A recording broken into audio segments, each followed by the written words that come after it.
Good morning students.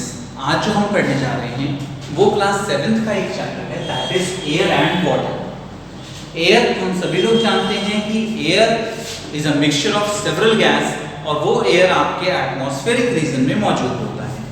Atmosphere होता क्या है बेसिकली? तो वो एटमॉस्फेयर क्या होता है? It is envelope around the earth. एक एनवेलप है जो कि अर्थ को क्या किया हुआ है? घेरे हुए है। फिर हमने कहा जिसने अर्थ को घेर रखा है उसे एक एनवेलप को हमने क्या नाम दे दिया? एटमॉस्फेयर। ये कहां है भाई? क्यों जुड़ा हुआ है अर्थ के साथ? Due to the gravitational pull. Gravitational pull के कारण ये धरती के अराउंड मौजूद है। तीसरा पॉइंट जो आप देखेंगे, इसी के अंदर क्या मौजूद है? हमारा ऑक्सीजन, जो कि हमारे लिए क्या होता है? जरूरी होता है टू स्टे अलाइव। अब बातें आती हैं लेयर्स ऑफ द एटमॉस्फेयर। तो लेयर्स ऑफ एटमॉस्फेयर में हमारे पास 3 तरह के लेयर हम लोग बेसिकली इसमें देखते हैं इस सिलेबस में। पहला ट्रोपोस्फियर, जिसमें about 80% of the air of the atmosphere कहां मौजूद है? ट्रोपोस्फियर में। सबसे लोएस्ट लेयर है, सबसे जो आपके नजदीक है वो आपका जो लेयर है दैट इज कॉल्ड ट्रोपोस्फियर। अब यहां पर बातें करते हैं, दूसरा आता है इसके ठीक ऊपर, उसके नाम देते हैं स्ट्रेटोस्फियर। स्ट्रेटोस्फियर की बात करें तो यहां पर ना तो वेदर होता है ना ही क्लाउड्स। तो हम लोग कहते हैं इसमें मोस्ट ऑफ द जो प्लेन्स जो ट्रैवल करते हैं वो किस रीजन में? स्ट्रेटोस्फेरिक रीजन में। तीसरा जो हम पॉइंट देखते हैं स्ट्रेटोस्फेयर में कि भाई ओजोन लेयर में किस लेयर में? आपके स्ट्रेटोस्फेयर में ही है। ओजोन का क्या काम आता है कि हार्मफुल जो यूवी रेडिएशंस है, अल्ट्रावायलेट रेडिएशंस, उसको रोकने में काम कौन आता है? Ozone layer. तो यहाँ पर O3 इसका फॉर्मूला, डायरेक्ट हमने ओजोन ना लिख के O3 लिखा ताकि ज्यादा बेटर क्लियर हो। फिर लास्ट में आता है एक्सोस्फियर। एक्सोस्फियर के अंदर क्या होगा? आउटर मोस्ट लेयर है। आउटर मोस्ट लेयर में क्या होगा? ये धरती को कनेक्ट करती है किसके साथ? आउटर स्पेस के साथ। तो यहाँ पर मोस्टली आयंस मौजूद आपको नजर आएंगे। एक्सोस्फियर में ये छोटा सा पार्ट होता है, पतला लेयर आयनोस्फियर का। आयनोस्फियर में क्या होंगे? आयंस होंगे बेसिकली। आयंस में किस चीज के? बेसिकली प्लाज्मा आपको नजर आएगा। तो यहां तक आपको पूरी बातें नजर आती हैं क्या? किसके बारे में? Atmosphere.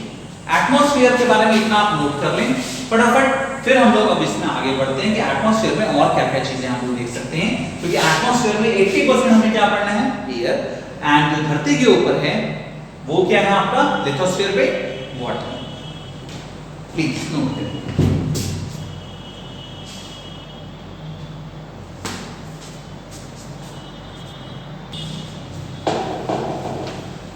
Now students, coming to our next topic is composition of air।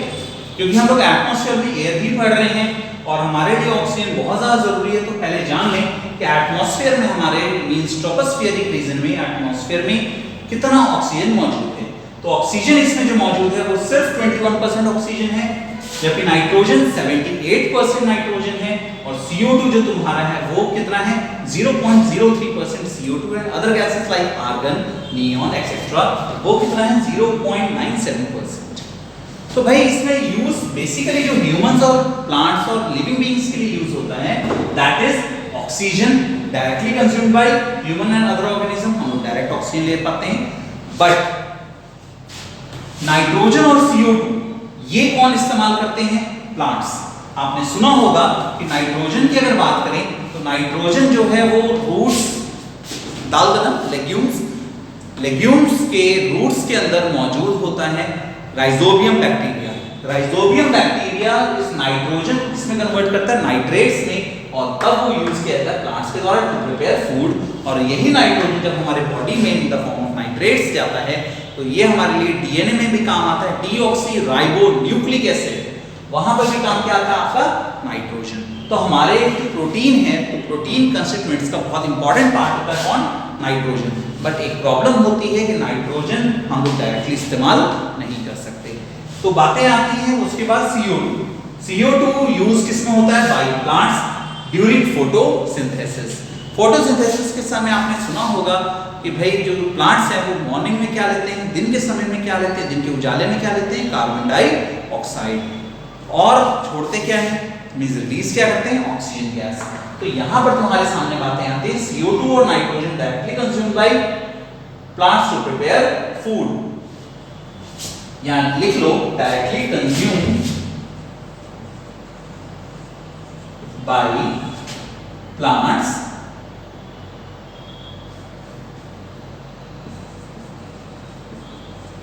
Prepare food, और CO2 कितना था 0.03%। इसको तुम नोट करोगे यहां तक। तब हम लोग आगे साथ ही साथ पढ़ते हैं कॉम्पोजिशन ऑफ वाटर। वाटर का केमिकल फॉर्मूला हो गया H2O, जिसमें ऑक्सीजन इलेक्ट्रॉन अपनी तरफ खींचता है और हाइड्रोजन की तरफ से खींचा जाता है। जब खींचा जाता है इलेक्ट्रॉन नेगेटिव चार्ज है, तो इस पे कितना आ गया, दो जगह से खींच रहा है अपनी तरफ इलेक्ट्रॉन को, तो इस पे 2 नेगेटिव चार्ज, और इस पे क्या आ गया 1 पॉजिटिव चार्ज। तो ये सिस्टम हुआ किसका, वाटर का। अब यहाँ पर वाटर हमारे लिए बहुत जरूरी है, क्योंकि हमारे बॉडी में 90% जो सेल का परसेंटेज है वो क्या है, वाटर है। तो वाटर ह्यूमन बीइंग्स के लिए और अदर ऑर्गेनिजम्स के लिए बहुत जरूरी है। पहले यहाँ तक आप नोट करेंगे, फिर हम इसमें अब आगे बढ़ते हैं।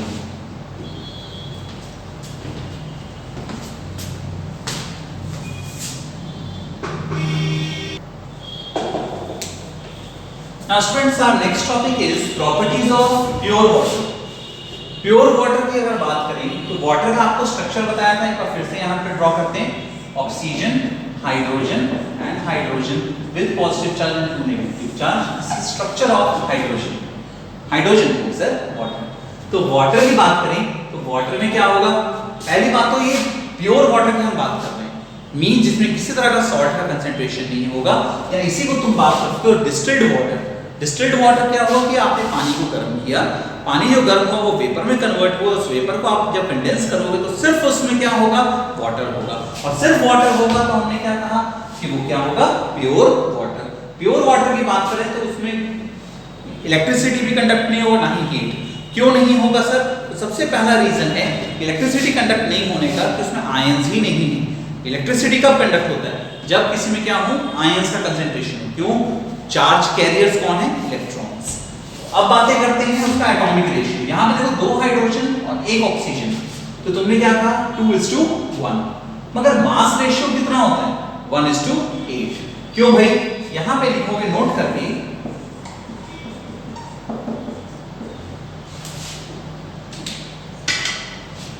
Atomic mass of hydrogen is 1 U, while atomic mass of oxygen is equal to 16 U, means unified mass, where the value of U is equal to 1.67 into 10 to the power -24 ग्राम। इसको तुम नोट करोगे कि अगर ग्राम में तुमको major करना है तो वो भी तुम कर लो। अगर U अगर एक यूनिफाइड मास एक और सिंबल के रूप में लिखना है, ताकि सिंपलीफाई कर सके चीजों को, तो यहाँ पे आ गया हमारा 1U। तो 1U के हिसाब से अगर देखा जाए तो यहाँ पर हाइड्रोजन का कितना होगा 2, और ऑक्सीजन का कितना हो जाएगा 16। तो 2:16 को क्या लिख सकते हो 1:8। देयरफॉर यहाँ पर हम लोग लिख सकते हैं क्या, atomic ratio, atomic mass ratio कैसे होगा 2:16, यहां पे कितना हो गया 1:8। 1:8 उस बेसिस पे आप नोट करोगे। हम इसमें आगे बढ़ते हैं। फिर सबसे पहली बात आती है कि water is a colourless, odourless and tasteless gas. अब वो एग्जिस्ट किस में करेगा, सॉलिड फॉर्म। सॉलिड फॉर्म किस वे में होगा, आइस। यहां देखोगे इन the form of ice. Liquid जो हम लोग ग्रहण करते हैं, गैस मींस वेपर फॉर्म। तो अब यहां पर बातें आती हैं इसका boiling point. Boiling point of pure water कितना होगा 100 डिग्री सेल्सियस। हाँ, इंप्योरिटी बढ़ाने पर इसका बॉइलिंग पॉइंट भी क्या होगा, बढ़ जाएगा। क्यों बढ़ जाएगा, जो पानी तुम्हारा उबल रहा है 100 डिग्री पर, पूरा हीट किस में जा रहा है, पानी को गर्म करने में, मगर वहां पे तुमने क्या किया, उसको गर्म करते गए। अब यहां पर क्या है, बॉइलिंग पॉइंट वेरी कब कर गया, इंप्योरिटी बढ़ाने पे। अब इंप्योरिटीज अगर तुमने इसमें सॉल्ट डाल दिया, सपोज तुमने मिक्स किया NaCl, तो NaCl मिक्स करने से क्या होगा, उसमें कुछ पार्ट जो हीट का है वो कौन कंज्यूम करेगा, NaCl भी। तो NaCl जब कंज्यूम कर लेगा तो उससे क्या होगा, सॉल्ट कंजम्पशन के कारण जो तुम्हारा ओवरऑल हीट ट्रांसफर करना पड़ रहा है वो ज्यादा करना होगा। तुमने कहा impurities in pure water increases its boiling point। तो यहां पे तुम लिख दोगे नोट में impurities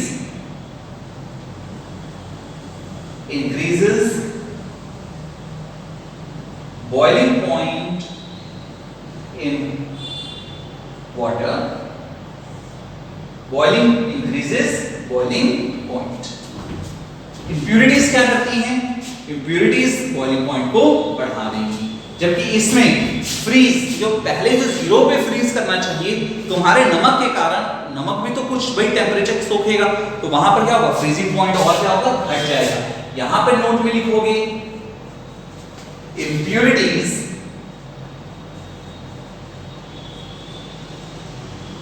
in pure water decreases freezing point, decreases freezing point। उसका फ्रीजिंग पॉइंट क्या होगा, और घट जाएगा। डेंसिटी, हम लोग लिखते हैं डेंसिटी क्या होता है, mass upon volume. Mass upon volume को हम क्या नाम देते हैं बेटे, डेंसिटी। तो डेंसिटी क्या है, 1 ग्राम पर सेंटीमीटर क्यूब। तो 1 सीसी होता क्या है, तो देखो यहां पर भी एक नोट तुम लिखोगे, 1 CC is equal to 1 ml। कभी कंफ्यूजन नहीं होगा कि सीसी का मतलब होता क्या है actually. 1 CC is equal to 1 ml। इतनी बातों को तुम नोट करो, समझ लो अच्छी तरीके से, तब हम इसमें आगे बढ़ते हैं।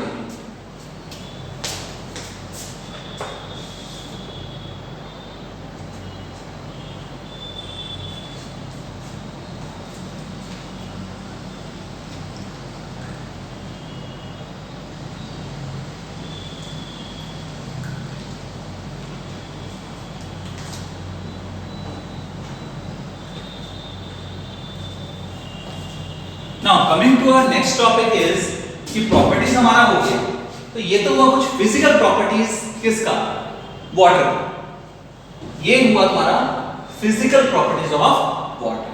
अब आते हैं बेटे थोड़ा सा समझते हैं केमिकल प्रॉपर्टीज को। इसको हम रब कर देते हैं।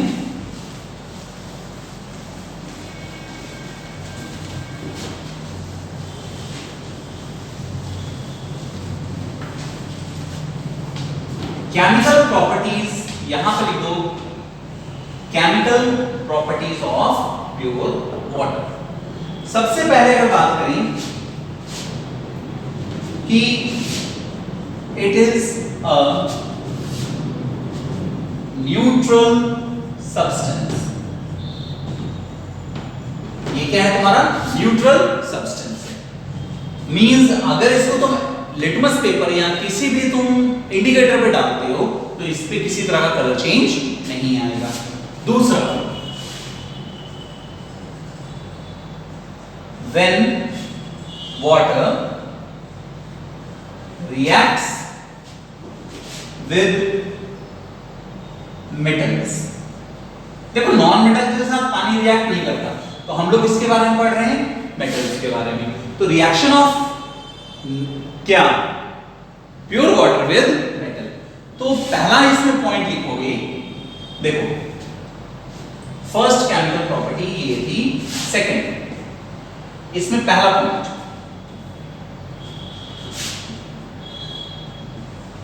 Highly reactive metals reacts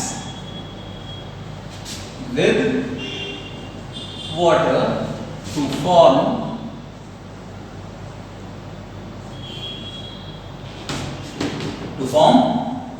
metal hydroxide, to form metal hydroxide। क्या देगा, when water reacts with metals। कैसे, एग्जाम्पल में देखोगे, sodium plus water gives NaOH plus hydrogen gas. ये नोट करो। अब आगे बढ़ते हैं।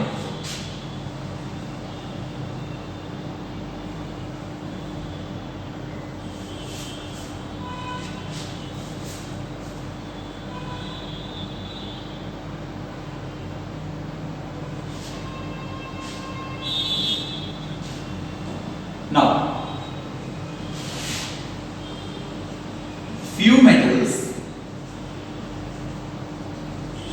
do not react with water at all. Example में लिखोगे इसमें तुम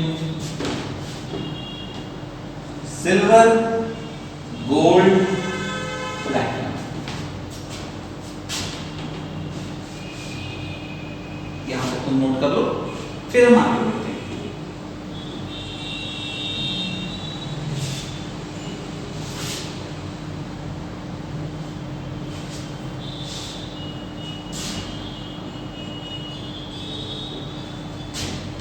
Now, a third step is very low या low reactive metals. Low reactive metals do not react with normal or cold water, but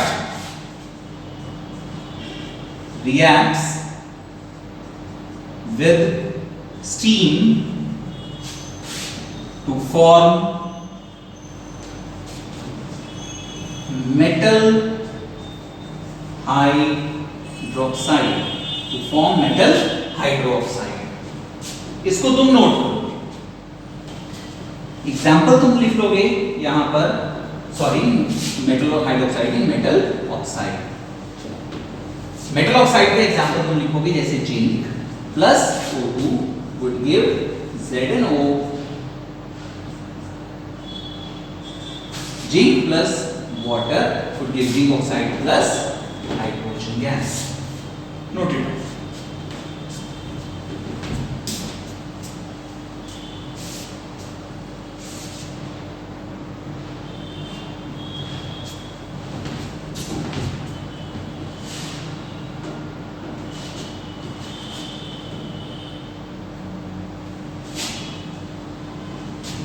इसको हम मिटाते हैं। अब एक कंडीशन देखते हैं कि क्या होगा कि जब मेटल्स की बात करें रिएक्शन का वाटर में। एक एग्जांपल और देखते हैं, iron plus water in the form of steam क्या बनाएगा? Fe3O4 plus hydrogen gas. यहां पर तुम्हारा फेरेसोफेरिक ऑक्साइड बना प्लस क्या बना? Hydrogen gas. But at normal temperature and pressure, normal temperature दिया, स्टीम नहीं दिया, तुमने क्या दिया? Fe plus O2 plus H2O would give Fe2O3 dot XH2। यहां पर तुम देखोगे एक स्पेशल टाइप का रिएक्शन हुआ जिसमें इसको पहले बैलेंस कर देते हैं। इसको बैलेंस करने में क्या हुआ भाई कि हमने आयरन को एक्सपोज किया एनवायरनमेंट में और उसमें क्या मिला उसको? एनवायरनमेंट में से मॉइस्चर। तो वो मॉइस्चर पता नहीं कितना होगा, तो हमने क्या मान लिया? X। तो वहां पर क्या बना? XH2O। तो यहां पर इस फॉर्म को कहते हैं रस्ट। क्या नाम देते हो बेटे? रस्ट। जंग लगता है, a powdery substance which is responsible for the corrosion of iron. तो यहां पर एक स्पेशल केस है, इसको तुम नोट करोगे तब हम लोग आगे बढ़ेंगे।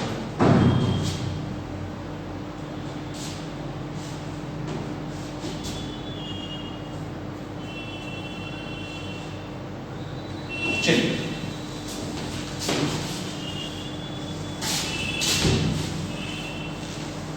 now coming to our next topic कि भाई वाटर से रिलेटेड और क्या क्या बातें हम लोग कर सकते हैं।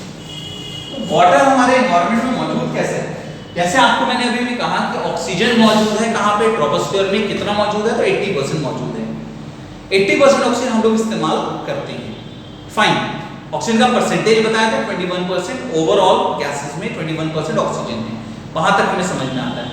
वाटर किस फॉर्म में मौजूद होगा एनवायरनमेंट में, अब हम पढ़ने जा रहे हैं कि वाटर हमें किस फॉर्म में मौजूद मिलता है। तो सबसे पहले हम लोग जो फॉर्म पढ़ते हैं वो होता है ग्राउंड वाटर, कि सबसे पहले तो धरती के अंदर सबसॉइल के भी नीचे जो पानी मौजूद होगा उसे हम क्या कहेंगे, ग्राउंड वाटर। फिर होता है ओशियनिक वाटर, मींस समुद्र में जो पानी होगा जिसमें क्या होता है, सॉल्ट कंसंट्रेशन बहुत ज्यादा होता है। फिर हम लोग पढ़ते हैं लेक वाटर, जिसको हम लोग पी पाते हैं, मींस हम लोग क्या कर सकते हैं, यूज कर सकते हैं ड्रिंकिंग पर्पस के लिए। तो हम लोग अब जो पढ़ने जा रहे हैं that is surface water.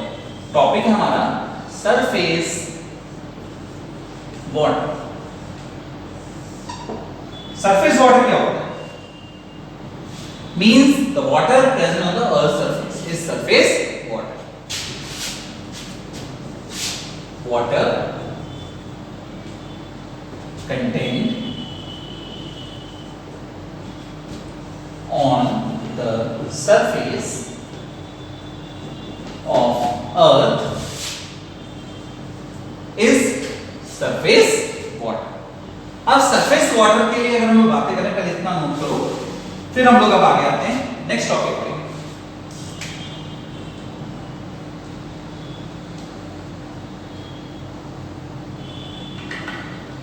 Surface water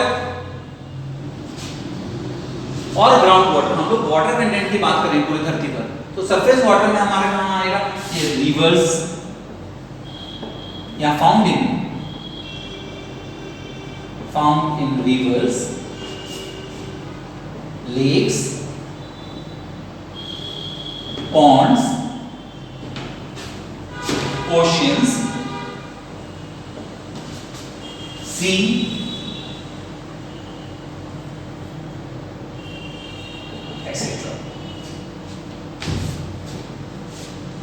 और दूसरा जो फॉर्म में पाया जाता है वो होता है ground water. Ground water. Now coming to this topic कि ग्राउंड वाटर क्या होता है। जैसे कि मैंने समझाया कि ग्राउंड वाटर उस पानी को कहते हैं जो कि धरती के अंदर मौजूद है, जो कि कैसे मौजूद है, धरती और सॉइल, धरती के अंदर क्या है, सॉइल है, जो सॉइल के साथ कंबाइंड फॉर्म में मौजूद होगा, that is known as ground water. Note करते जाओ, अभी हम लोग आगे कंटिन्यू इसको लिखते चले जाते हैं। नाउ स्टूडेंट्स, हमारा जो टॉपिक है ग्राउंड वाटर और सबसॉइल वाटर, जो कि अभी अभी आपको एक्सप्लेन किया था, वो क्या, water under the ground where the soil is saturated with water. Soil क्या है, सैचुरेट कर चुका है किसके साथ, वाटर के साथ, उसे कहते हैं हम ग्राउंड वाटर। जिससे आप लोग आज देखते हैं हम लोग बोरिंग का पानी पीते हैं। बोरिंग क्या हुआ कि धरती के अंदर हमने क्या किया, मोटर फिक्स किया और उस मोटर के थ्रू हम लोग क्या कर रहे हैं, पानी को बाहर पंप कर रहे हैं। तो वो हुआ हमारा क्या, ग्राउंड वाटर, जो कि अभी कम भी हो रहा है डे बाय डे। सोर्सेज क्या हैं इसके, वेल्स एंड स्प्रिंग्स। वेल और स्प्रिंग्स क्या हैं इसके, सोर्सेज हो गए। तो थर्ड टाइप का जो हमारे पास टाइप है that is called rain water. Rain water का मतलब कहां से आएगा भाई, बरसात के पानी को हम लोग रेन वाटर कहेंगे। तो ये हमारे क्लाउड में जब पानी, लेक्स, रिवर्स, सीज, इन सब से कहां गया, आसमान में गया, वहां पर जाकर जब कंडेंस होगा तो वापस धरती पर आएगा in the form of rain to fulfil the need of subsoil, that is called rain water. इसको यहां तक आप नोट करोगे।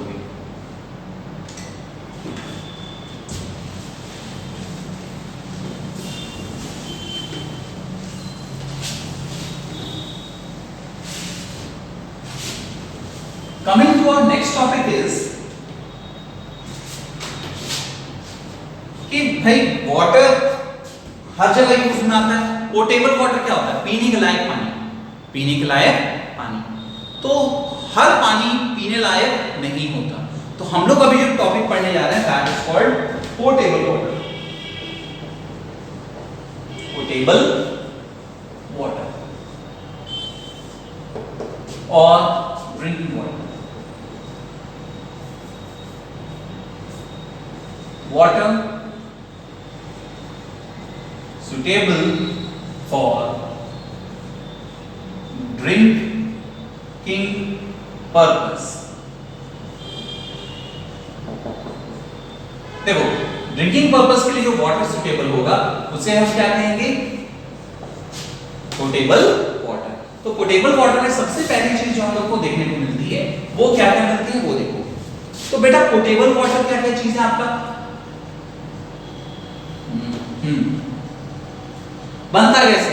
अब हर एक नदी नाले तालाब में हो सकता है कि जर्म्स भी हो, बैक्टीरिया हो, गंदगी हो, तो उस गंदगी को साफ करने के लिए हम लोग क्या करते हैं? पोर्टेबल बनाते हैं, पीने लायक बनाते हैं। तो करते क्या है, इसमें 3 टैंक्स लेते हैं।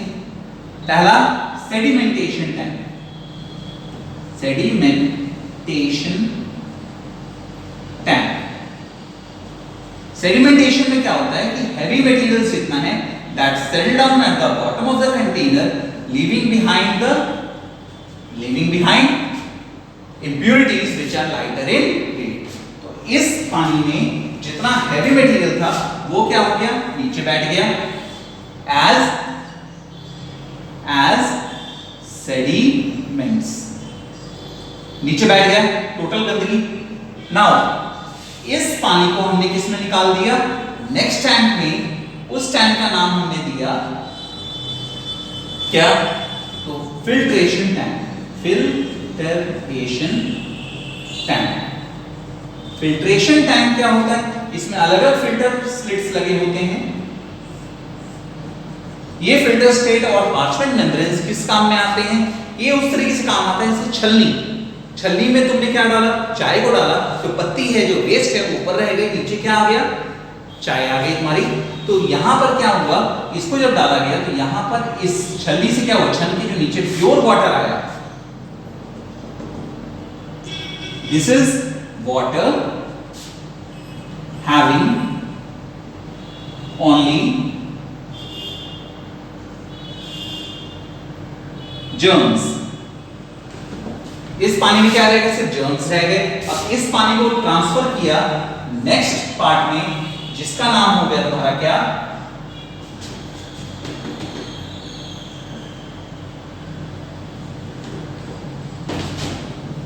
Chlorination tank. जो नेक्स्ट पार्ट है इस टैंक का वो क्या कहा गया? Chlorination tank. इसमें तुमने क्या डाला? Cl2 gas. नाउ क्लोरीन का एक प्रॉपर्टी है, यहां लिख लो नोट में कि क्लोरीन एक्ट एज अ जर्मीसाइड।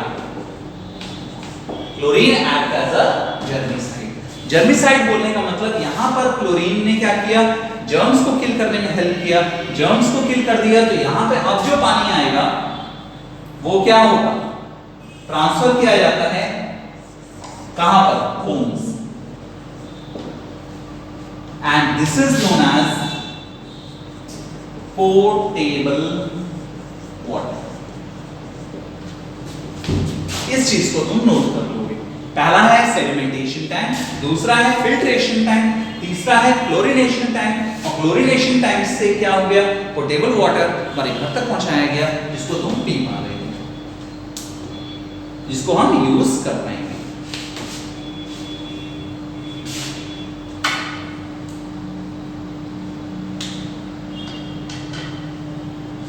अब इसको हम लोग मिटा देते हैं।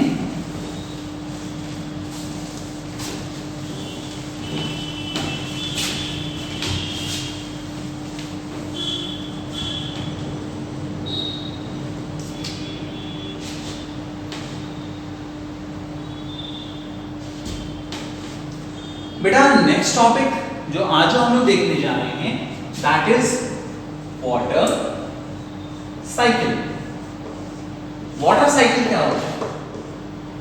देखो, water on surface of earth कहां गया?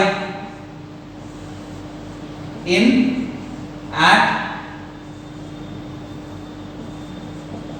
एटमॉस्फेयर, और एटमॉस्फेयर से वापस कहां चला गया? सरफेस पे आ गया। तो ये कैसे आ गया? This is called water cycle.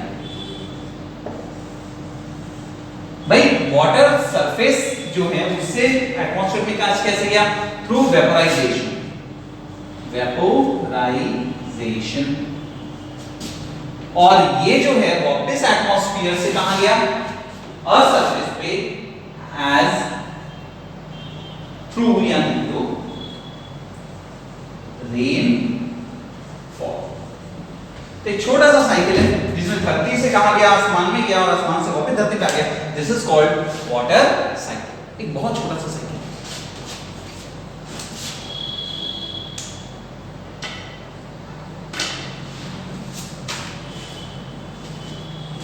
अभी तक हमने क्या क्या देखा स्टूडेंट्स इसमें, एयर के डिफरेंट कंपोनेंट्स को हमने स्टडी किया। फिर हमने देखा वाटर में हमने देखा पोटेबल वाटर के डिफरेंट फिजिकल प्रॉपर्टीज को जज किया एंड केमिकल प्रॉपर्टीज को जज किया। फिर हमने साथ ही साथ देखा वाटर साइकिल क्या होता है, वाटर प्यूरिफिकेशन प्लांट का क्या इस्तेमाल है जिससे हम लोग क्या कर सकते हैं, पानी को यूज करने लायक बना सकते हैं। फिर हमने इसमें बाकी टॉपिक्स में से एक टॉपिक बहुत इंपॉर्टेंट देखा कि वाटर हमारे एनवायरनमेंट में या वाटर हमारे इस पूरे एटमॉस्फेयर में कैसे मौजूद है या अपनी धरती पे कैसे मौजूद है। तो अलग अलग फॉर्म में मौजूद होता है। पहला हमने कहा सरफेस वाटर जो कि सरफेस में मौजूद है, और दूसरा कहा ग्राउंड वाटर जो कि ग्राउंड के अंदर मौजूद होगा, किसके साथ, सबसॉइल के साथ सैचुरेटेड पोजीशन में। तो आज का टॉपिक हमारा यहाँ तक कंप्लीट करते हैं। नेक्स्ट डे हम लोग पढ़ेंगे कुछ और प्रॉपर्टीज वाटर का, जैसे hard water and soft water. Thank you very much.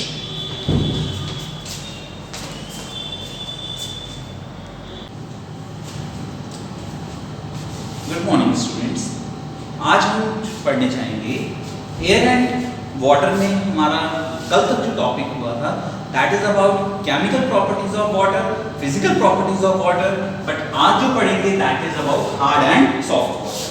अब हार्ड वाटर को हम लोग कभी नहीं कह सकते कि सख्त पानी है, तो सख्त पानी के नाम की कोई चीज नहीं होती। हार्ड वाटर क्या होता है, ऐसा पानी जिसके अंदर कैल्शियम और मैग्नीशियम का सॉल्ट हो। भाई कौन कौन से सॉल्ट्स हो सकते हैं, तो देखो सॉल्ट्स, देखो यहां पर ज्यादा बेटर होगा। सेकंड पॉइंट, सॉल्ट्स या एग्जाम्पल बेटर होगा, example of salts of calcium and magnesium are, कौन कौन से बेटे। सबसे पहला जो आप सॉल्ट की बात करेंगे वो बात करेंगे कैल्शियम बाइकार्बोनेट, फिर बात आप करेंगे मैग्नीशियम बाइकार्बोनेट, फिर आप बात करेंगे calcium chloride, magnesium chloride, calcium sulphate and magnesium sulphate. इतने तरह के अगर सॉल्ट मौजूद हैं तो वो आपका जो पानी कहलाएगा वो हार्ड वाटर कहलाएगा।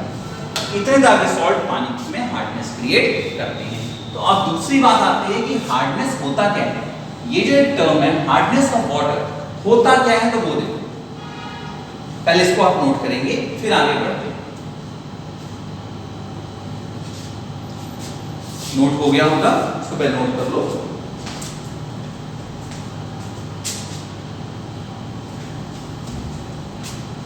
अब हम रिएक्शन के थ्रू एक कॉन्सेप्ट देखते हैं। तो यहां देखो एक रिएक्शन लिखता हूं।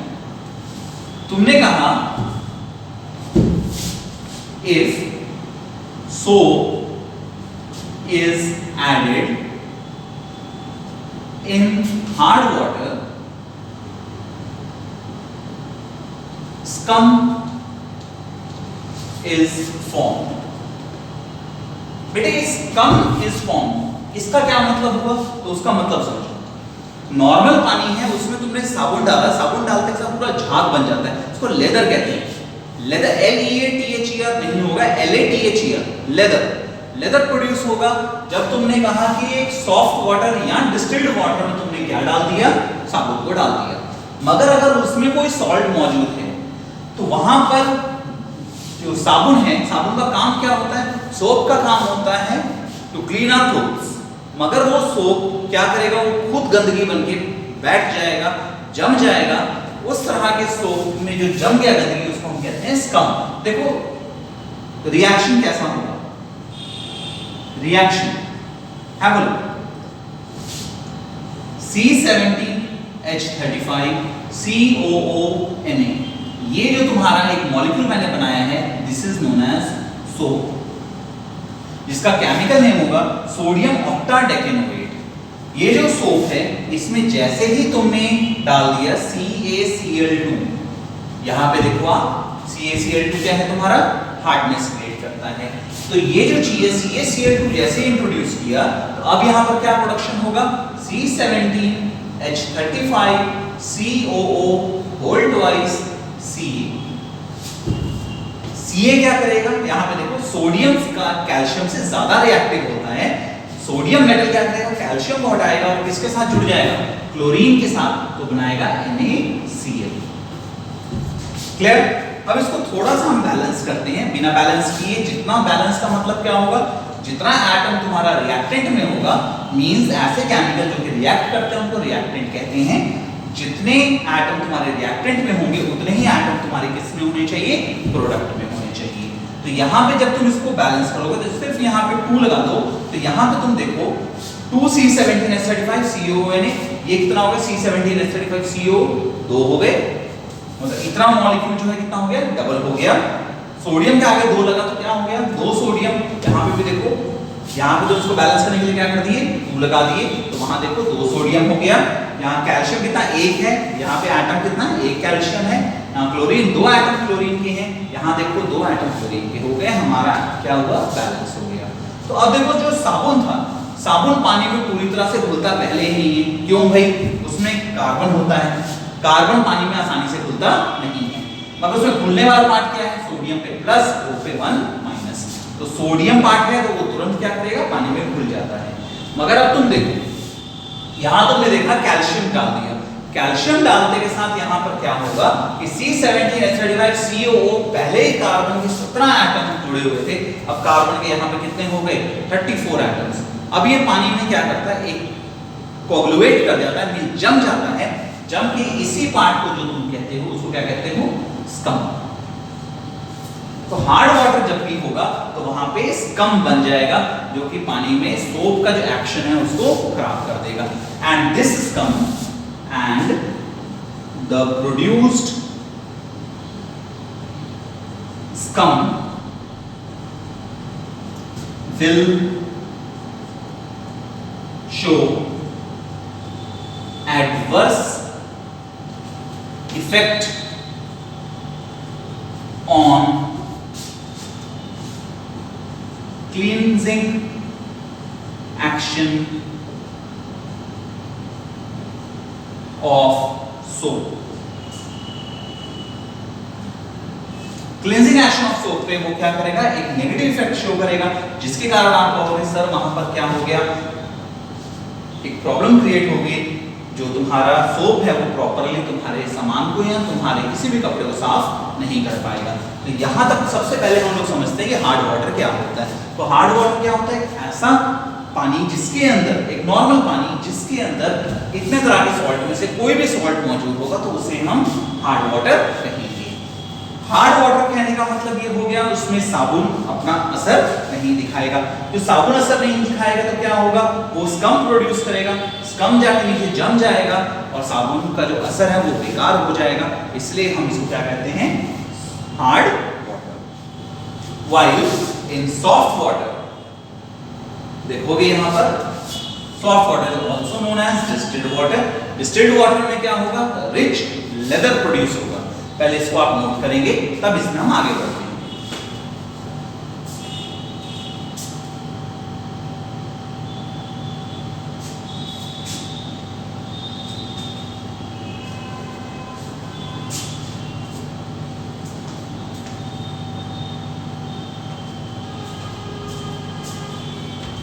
नाउ स्टूडेंट्स, हम लोग इसमें आगे बढ़ते हैं कि भाई सॉफ्ट वाटर में, अगर हार्ड वाटर में आपने कहा कि सर स्कम प्रोड्यूस होगा, तो सॉफ्ट वाटर में क्या होगा, तो वो देखो,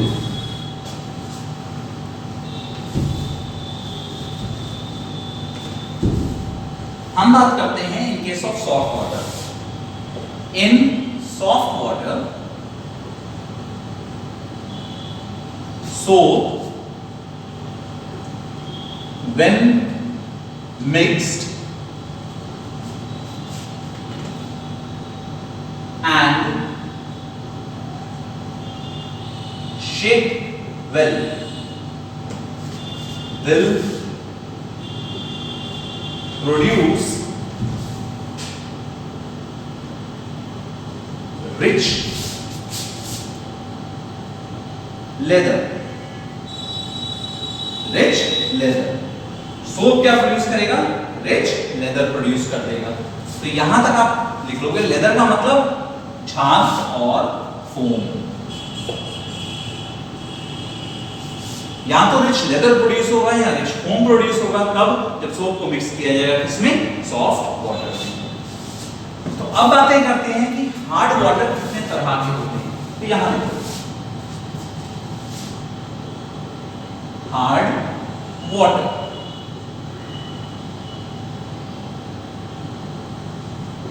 हार्ड वाटर की बात करें तो ये तुम्हारे दो तरीके के देखने को मिलते हैं। पहला टेम्परेरी हार्डनेस,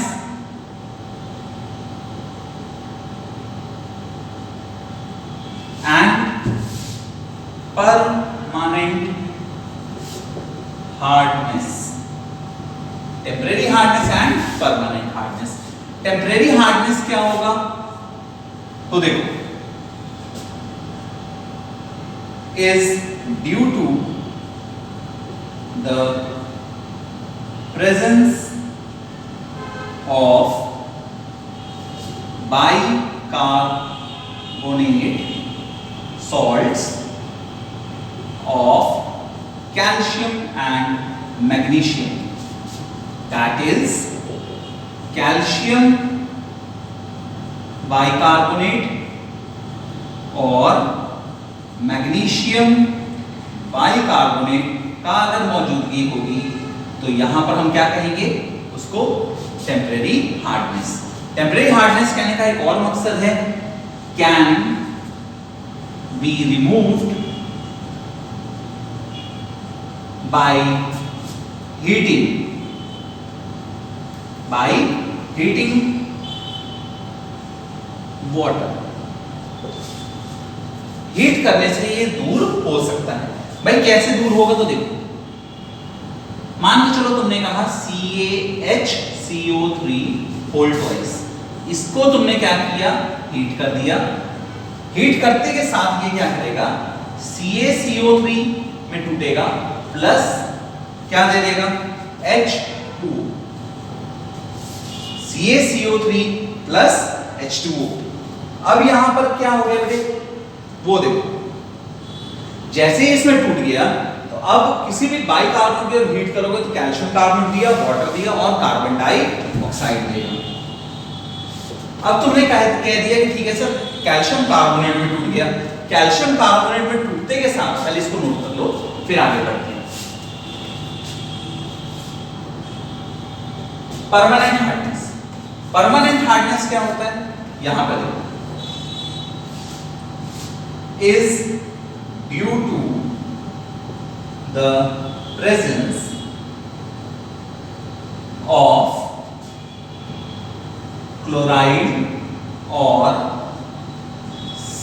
sulfate का SO4 minus sulfate salts of calcium and magnesium। Calcium और मैग्नीशियम का अगर यहां पर तुमने लिया क्लोराइड सॉल्ट या सल्फेट सॉल्ट तो तुम्हारा क्या होगा? Permanent hardness.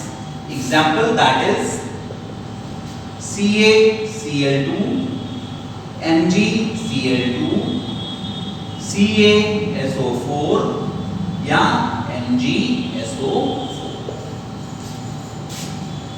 इनमें से अगर कोई भी हुआ तो तुम्हारा क्या होगा? Permanent hardness. और ये बॉइलिंग से अलग अलग नहीं हो सकता, परमानेंट हार्डनेस रिमूव नहीं होगा। तो यहां पर हार्डनेस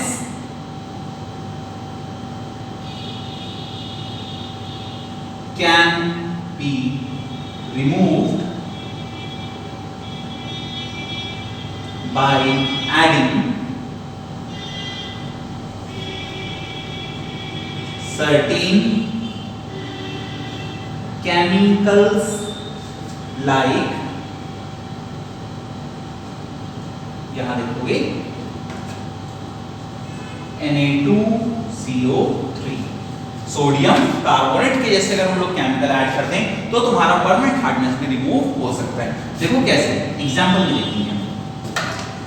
यहां देखो, अगर एग्जांपल में लिख दें कि सपोज तुम्हारे पास है CaCl2 और तुमने दे दिया Na2CO3। क्या दे दिया? कैल्शियम क्लोराइड का एक यहां पर क्या है, हार्डनेस है, यहां देखो, और उसके अंदर हमने क्या डाल दिया केमिकल्स को रिमूव करने के लिए? Sodium carbonate. तो प्रोडक्शन जो होगा वो क्या होगा? NaCl plus CaCO3, calcium carbonate. और आप जानते हैं कि कार्बोनेट बनने के साथ वो क्या हो जाएगा? सॉफ्ट वाटर में कन्वर्ट होगा। That can be removed by heating effect, heating the solution. तो इसको थोड़ा सा हम बैलेंस करते हैं। यहां पर आप 2 लगा दीजिए, आपका बैलेंस हो जाएगा। देख लो, बैलेंस हो गया। तो अब इस चीज को आप नोट कर लो, यहां तक आप नोट करो, फिर हम लोग थोड़ा सा जो इस टॉपिक में कुछ बाकी है उसको हम लोग कवर करेंगे। पहले यहां से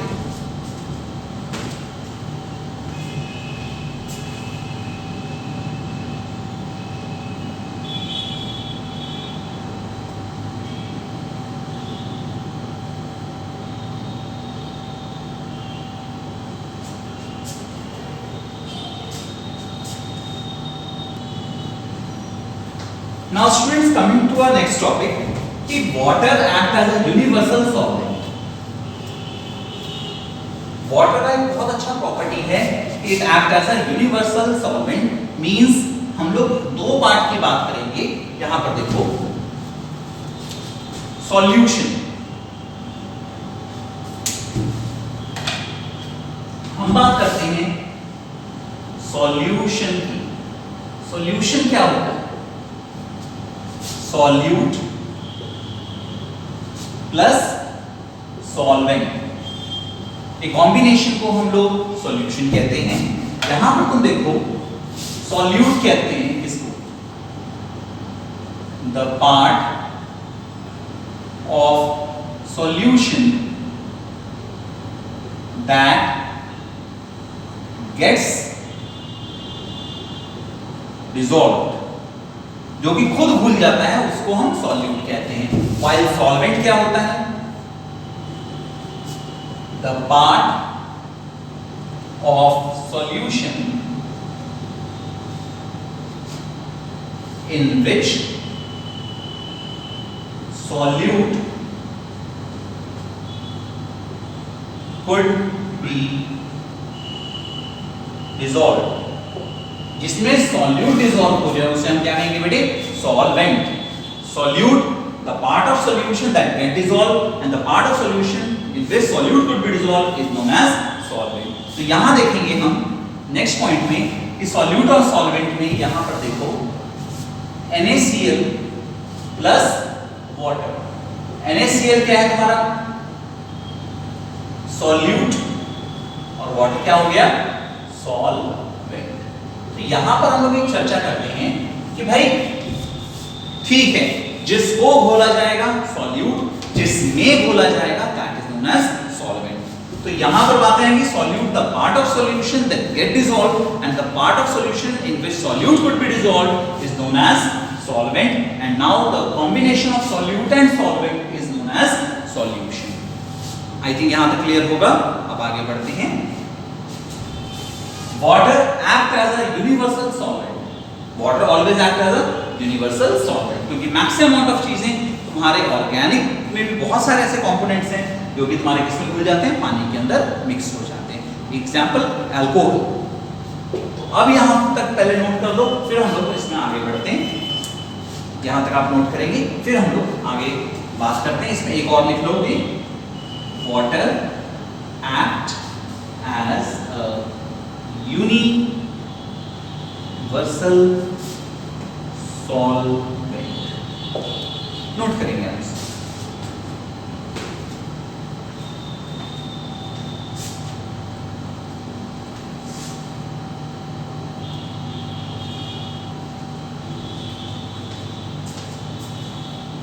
नाउ स्टूडेंट्स, पानी के अंदर डिसोल्यूशन कैपेसिटी बहुत ज्यादा होती है, means it act as a universal solvent. तो हम लोग कह सकते हैं कि पानी के अंदर ऑक्सीजन और अदर गैसेस भी डिसॉल्व होते हैं। अच्छा तुम एक बात बताओ, एक कॉमन कॉन्सेप्ट समझ के चलना। तुमने बात किया फिशेस की या किसी एक्वेटिक ऑर्गेनिज्म की, कभी नोटिस किया है कि भाई वो फिशेस पानी में सरवाइव कैसे करती हैं? मछलियां पानी में रहती हैं, मछली जल की रानी है कहते हो, कैसे, कहां से उसको ऑक्सीजन मिलता है? अब कोई अगर कहता है कि सर उसको ऑक्सीजन तो मिल गया H2O से, तो 100% गलत होगा।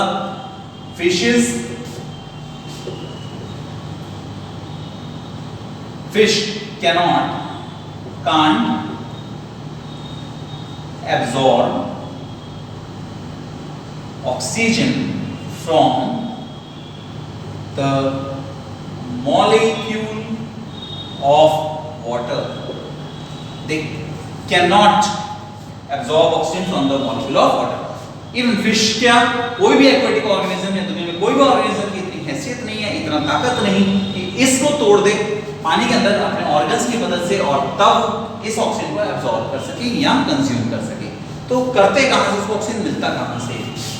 तुमने कभी नोटिस किया होगा पानी के अंदर एक एक्वेरियम की बात करें तो वहां पे व्हील घूमता रहता है, व्हील घूमता है कंटिन्यू। अच्छा वो भी छोड़ो, बबल्स निकलते हैं वो भी छोड़ो।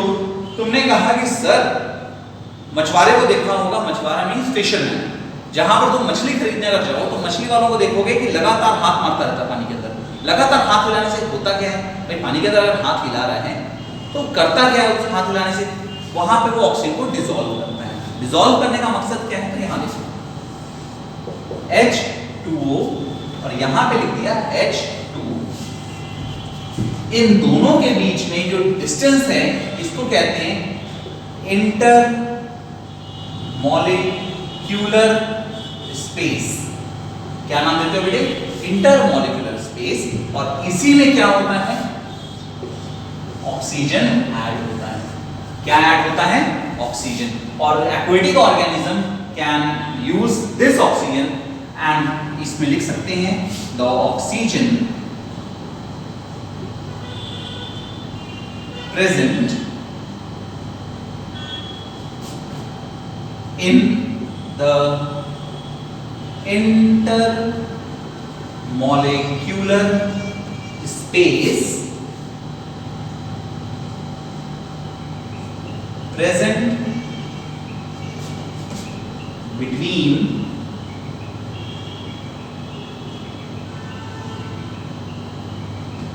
two molecules of water is called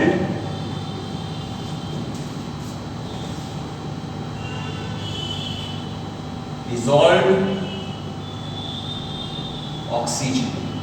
इसको क्या नाम देते हो तुम? dissolved oxygen। इसको तुम नोट कर लोगे, ये तुम्हारे लिए बहुत ज्यादा काम में आएगा। बहुत सारे कॉन्सेप्ट में हमारे लिए ये डिसॉल्व ऑक्सीजन काम में आ जाता है कि हम ऑक्सीजन कहां से पानी में एब्जॉर्ब करवा सकते हैं, किसको? तो हमारे एक्वेटिक ऑर्गेनिजम्स। अच्छा ये बायो में भी काम आएगा। ये डिसॉल्व ऑक्सीजन कई बार आप क्या करते हैं कि भाई पानी, ये आपको आगे चैप्टर्स में पढ़ना है पॉल्यूशन में भी, बेटा अपने पानी के अंदर बहुत ज्यादा फर्टिलाइजर डालते हैं। फर्टिलाइजर डालने से क्या होगा? उसमें एल्गल ब्लूम होगा। एल्गल ब्लूम का मतलब उसमें बहुत ज्यादा क्या होगा? एल्गी बढ़ जाएगा। एल्गी अगर बढ़ गया तो उससे क्या होगा? एल्गी एक तरह का प्लांट है और अगर प्लांट किंगडम का पार्ट है तो वो क्या करेगा? फोटोसिंथेसिस। फोटोसिंथेसिस के लिए वो क्या एब्जॉर्ब करेगा? Carbon dioxide. वहां तक तो ठीक है, पर रात में क्या एब्जॉर्ब करेगा? Oxygen gas. ऑक्सीजन एब्जॉर्ब करने के लिए वो कहां से एब्जॉर्ब करेगा? मैंने अभी भी कहा था डिसॉल्व ऑक्सीजन। अगर उसने एब्जॉर्ब कर लिया तो पानी में डिसॉल्व ऑक्सीजन की जो मात्रा है, जो अमाउंट है, वो क्या होगा? घट जाएगा। और डिसॉल्व ऑक्सीजन का अमाउंट घट गया तो क्लियर समझोगे वहां पर क्या हो जाएगा? एक्वेटिक ऑर्गेनिजम्स के लिए जो अमाउंट ऑफ ऑक्सीजन है वो कम पड़ेगा सांस लेने के लिए। और आप वहां पे नतीजा देखते हैं कि सर बहुत सारे एक्वेटिक ऑर्गेनिज्म मर जाते हैं, जिस प्रोसेस को कहते हैं यूट्रोफिकेशन। तो यही जो प्रोसेस है ये आपको काम देगा किसको समझने में? यूट्रोफिकेशन प्रोसेस को। तो चलिए आज हमारा ये चैप्टर कंप्लीट होता है एयर एंड वाटर, जिसमें हमने पढ़ा एयर के बारे में एंड कंपोनेंट्स ऑफ एयर के बारे में हमने स्टडी किया। साथ ही साथ हमने देखा एयर के अंदर ऑक्सीजन का क्या यूज है, प्लस हम लोग देखते हैं वाटर का physical property like melting point, boiling point, सभी बातें हमने उसमें देखा। उसके आइस को कितने में मेल्ट करते हैं, कितना डिग्री लगता है। 4 डिग्री पे अगर बात करें तो उसकी मैक्सिमम डेंसिटी होती है दैट इज 1 ग्राम पर सीसी। जिसमें सेंटीमीटर क्यूब की बात की थी तो 1 CC is equal to 1 ml। साथ ही साथ हमने जो चर्चा की थी वो क्या था, chemical properties of water. Chemical properties में ही हमने बातें आगे की, उसका अलग अलग रिएक्शन मींस उसका रिएक्शन मेटल के साथ, उसका रिएक्शन एसिड के साथ और उसका रिएक्शन बेस के साथ। साथ ही साथ हमने देखा वाटर के अंदर कि वाटर का हार्ड वाटर भी हो सकता है और सॉफ्ट वाटर भी हो सकता है। हार्डनेस किस किस कारण से होती है, उसको रिमूव कैसे करते हैं, वो हमने प्रोसेस पढ़ा। साथ ही साथ हमने इसमें एक और बात बहुत अच्छी देखी कि पानी के सोर्स क्या क्या हैं हमारे पास, जैसे ground water and surface water. Last हमने जो टॉपिक्स देखे वो देखा हमने क्या, वो हमने देखा इंटरमॉलिक्यूलर स्पेस में जो ऑक्सीजन डिसॉल्व होता है उसे हम कहते हैं डिसॉल्व्ड ऑक्सीजन। तो यहां तक हमारा ये चैप्टर कंप्लीट होता है। Thanks for the patience.